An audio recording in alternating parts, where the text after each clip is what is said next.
is with a stylish Kodak Signet 40 camera. People of Kodak have made great strides in Here with a Brownie movie camera, you can save the truly wonderful... Imagine a bright yellow box with cameras in children's hands. Suddenly, anyone could capture the world.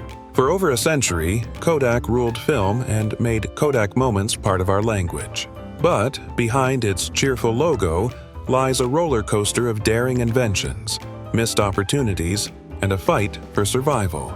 From the Brownie camera to the birth of digital photography, tested in Kodak's labs, this is the untold story of how Kodak changed how we see life. Let's rewind to the late 1800s. Photography back then wasn't for everyone.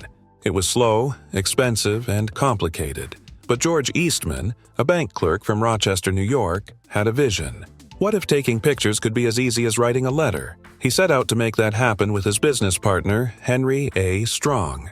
In 1888, Eastman trademarked a curious name, Kodak. Why Kodak? Eastman said he liked the letter K. He said it was intense and sharp. Using an anagram set with his mother Maria, he pieced together a word that didn't mean anything else, was easy to say, and stuck in your head. It didn't come from another language or some fancy Latin root. It was made up, perfect for a brand no one would forget. By 1892, the Eastman Kodak Company was officially born, and from that point on, the name Kodak started popping up everywhere.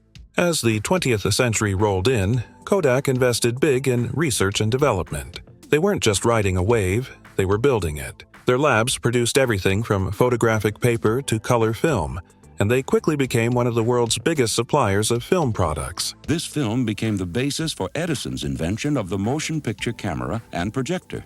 The company also became a significant part of life in Rochester, where its headquarters sat like a fortress of invention. Eastman didn't just want to grow a company, he wanted to create a workplace that people believed in. At the time, he introduced unusual ideas: employee benefits, dividends for shareholders, and donations to the arts and education. People weren't just working for Kodak, they were part of something bigger. By the mid-1900s, Kodak was dominating the film world. If you were taking a photo, there's a good chance Kodak made the film inside. They weren't just selling products, they were selling memories. So much so that Kodak moment became a phrase people used when something was too good not to capture. But there was more going on behind the scenes.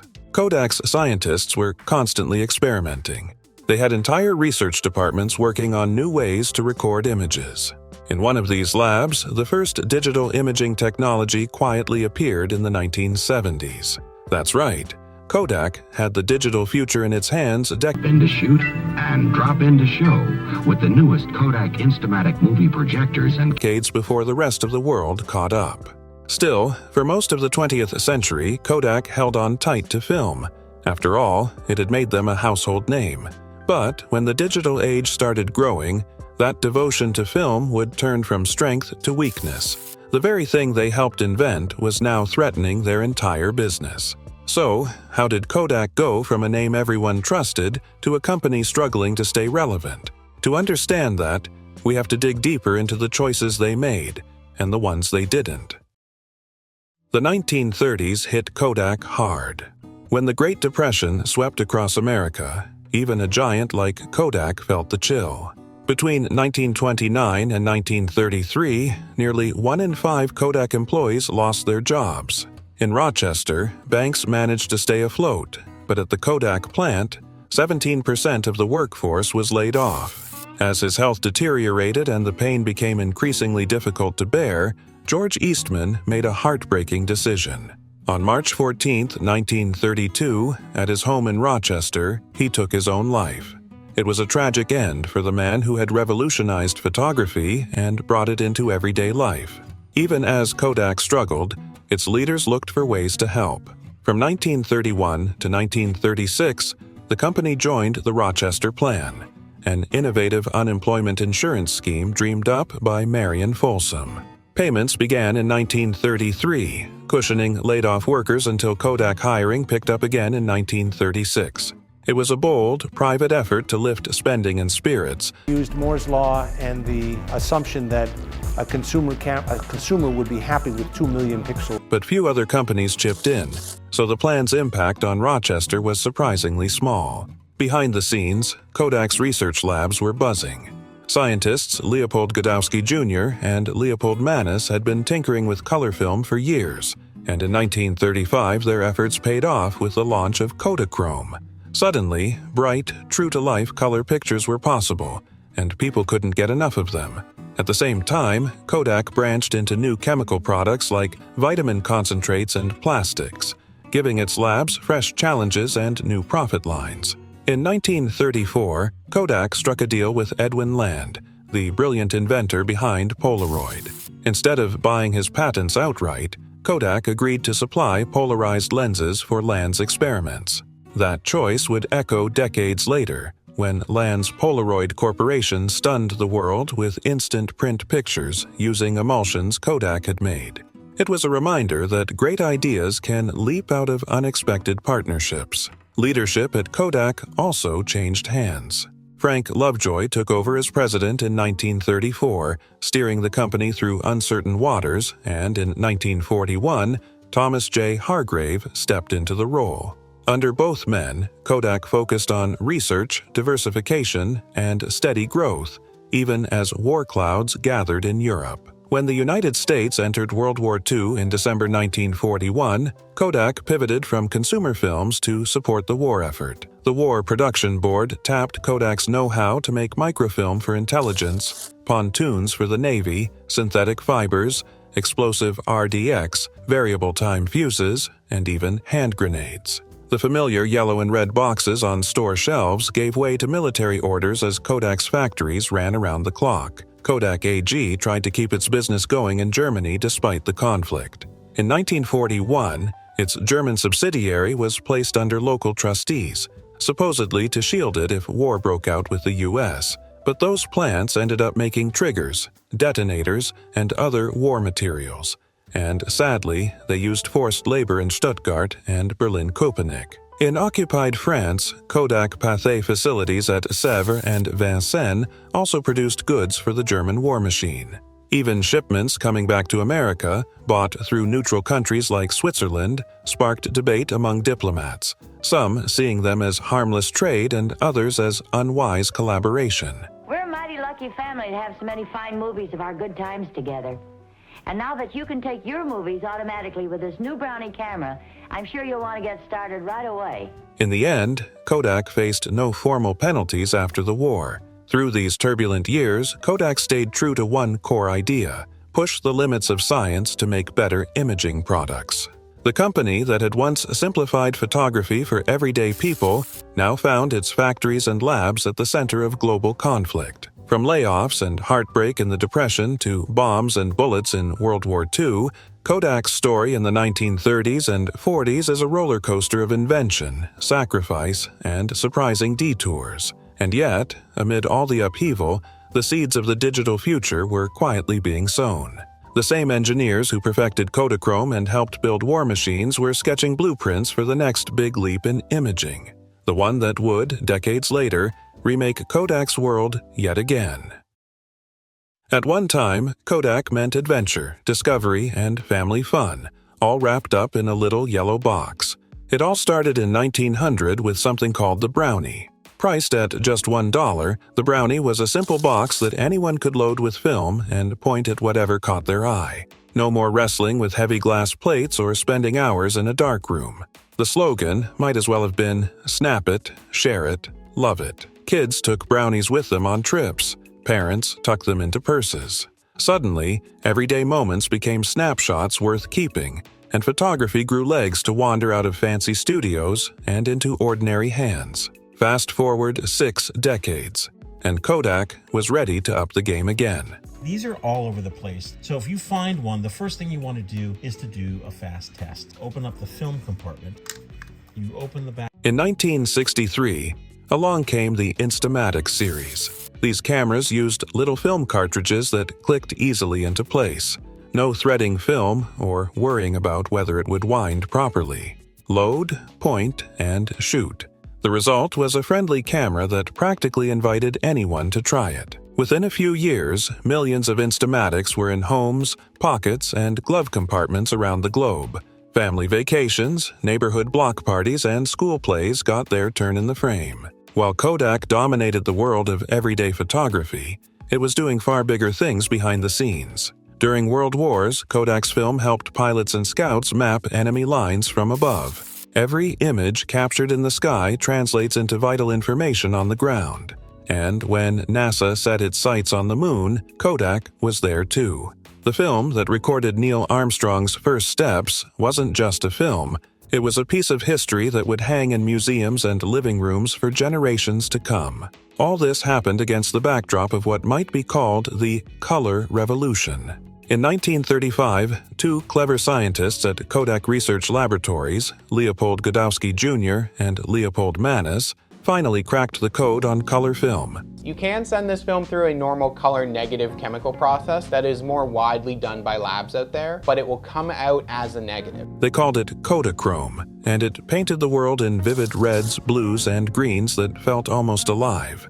Photographers who had settled for black and white were suddenly hooked. Landscapes, portraits, city streets, everything popped with a new level of detail and mood. A decade later, in 1946, Kodak introduced Ektachrome. This wasn't just another color film, but a game changer in how images developed. Unlike Kodachrome, which needed a team of experts and days to process, Ektachrome could be developed at home or in a small lab. Colors were a touch cooler, and saturation sat in a softer place, but the real win was speed and simplicity.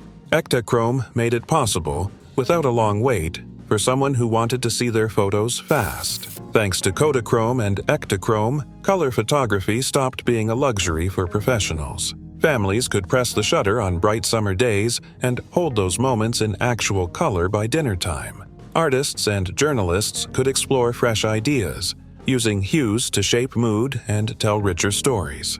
The world started looking more like how humans see it, full of shade, tone, and subtle shifts in light. Through these years, Kodak's reach went far beyond rolls of film and neat little boxes.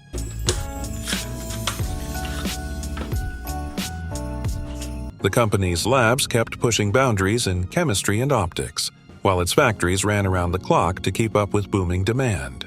Leaders at Kodak didn't just sell products, they sold the promise that every person, anywhere, could capture life's big and small events. That promise made Kodak a household name, stamped on every corner store's shelf and woven into pop culture. By the mid-20th century, even the phrase Kodak moment had slipped into daily talk, a shorthand for anything worth remembering.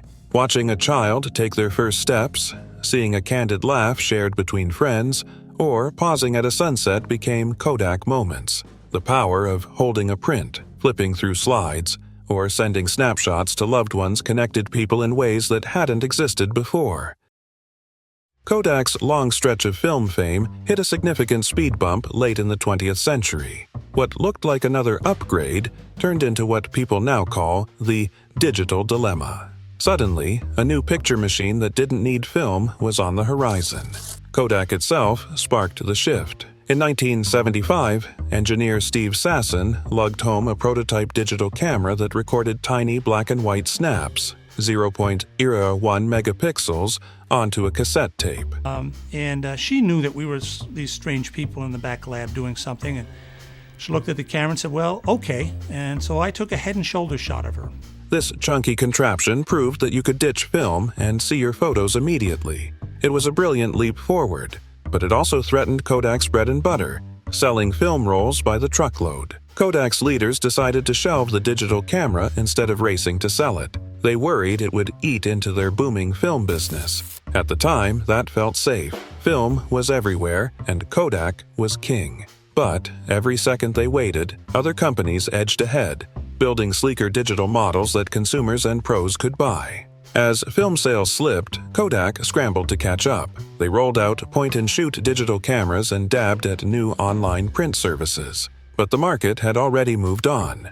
Nimble startups and electronics giants, unburdened by a legacy film empire, pushed features and prices that Kodak couldn't match. The company that taught the world to just shoot was suddenly shooting at a moving target. Still, Kodak wasn't entirely out of the game.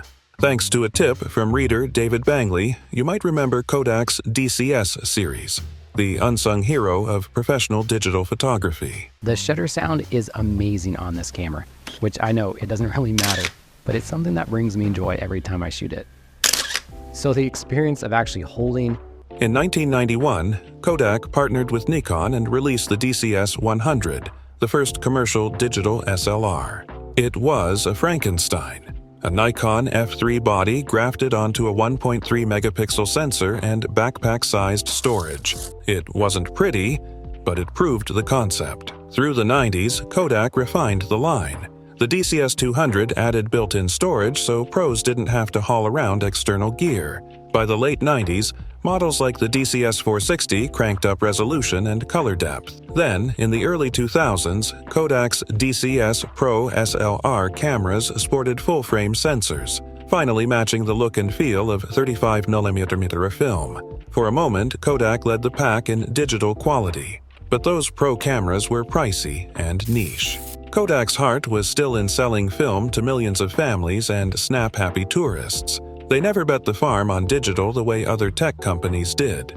As point-and-shoots and smartphone cameras exploded, Kodak's digital arm never found its stride. Meanwhile, film factories slowly went quiet. When Kodak filed for bankruptcy in 2012, the story felt almost ironic.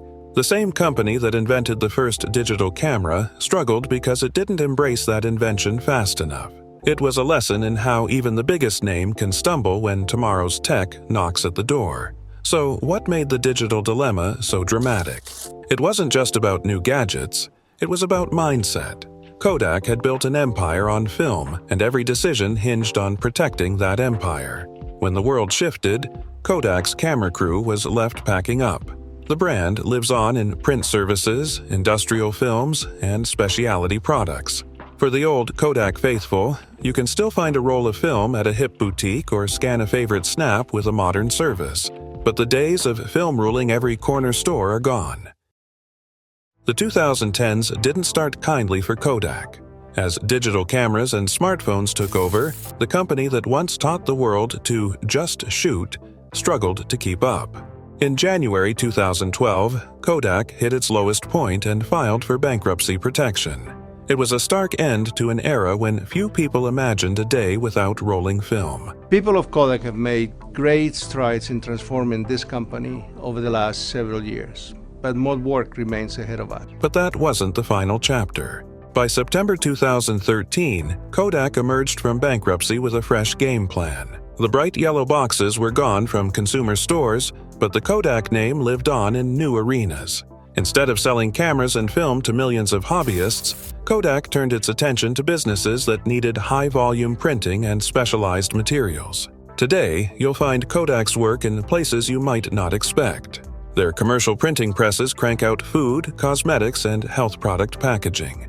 They've branched into functional printing. Think labels that change color or innovative packaging with embedded electronics.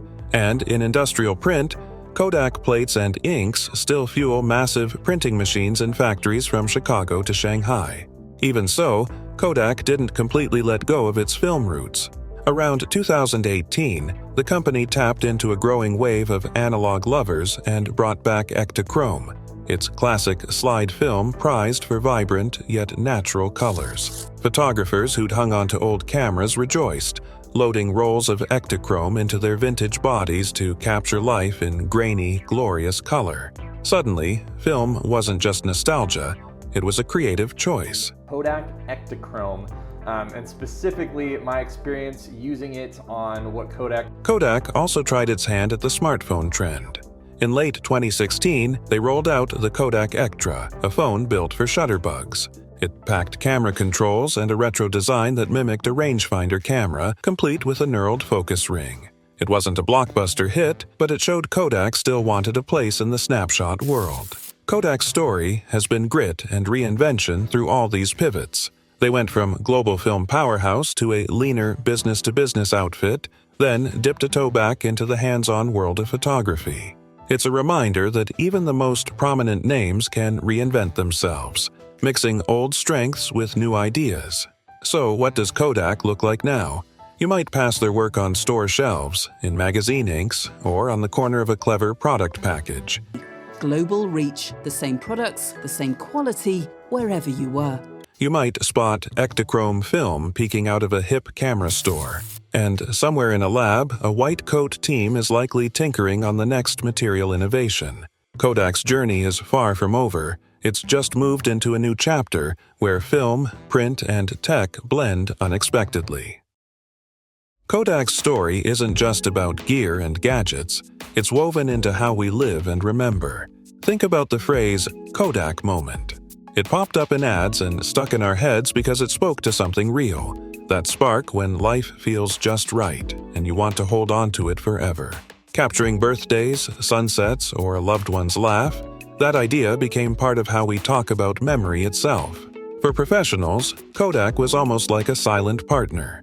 Magazines, newspapers, and filmmakers relied on Kodachrome and Ektachrome to make pictures sing. National Geographic's wild landscapes, family portraits in glossy albums, and even movie set stills had that special Kodak look. Deep reds, bold blues, and rich greens that felt honest and vivid. Are going to be really mad at you. And they were. While Kodak's revenues increased during the 90s, Those films didn't just record a scene. They framed history in living color. Returning to Kodak's path feels like tracing photography's life story. It began with a simple idea: make picture-taking easy for everyone. Then, it raced forward with inventions that changed the game: color films, easy-load cameras, and even the first digital snapper. Sometimes those moves lit the way. Other times, Kodak hesitated long enough to let someone else grab the torch. At its best, Kodak didn't sell cameras or rolls of film. It sold moments, memories, and stories. Brownie cameras invited kids to play photojournalist in their backyards. Slide films transformed vacations into living rooms full of slides and projectors. Every piece of kit came with the promise that your world was worth capturing. But Kodak's tale warns us that resting on your laurels can be risky. When the digital camera came along, ironically, from Kodak's labs, the company stalled instead of sprinting ahead. And while film faded in the shops, digital tech raced ahead. Video? That doesn't look like video. It's digital, it shoots stills and video. So start shooting. I am shooting. Kodak's name still meant quality, but fewer people needed film to make their photos. That hesitation sent Kodak into a tailspin that led to bankruptcy. Even so, Kodak's influence hasn't faded. It shaped how we press the shutter, talk about memories, and share our lives. In the age of Instagram filters and smartphone snaps, the idea of freezing time in a frame remains powerful, and we have Kodak to thank for showing us that a moment could be magical. As photography moves on into virtual reality, instant sharing, and new creative tools, the lessons from Kodak's journey feel more critical than ever.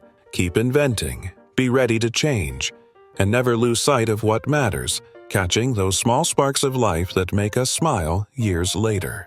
In those simple, bright moments, Kodak's legacy still lives on.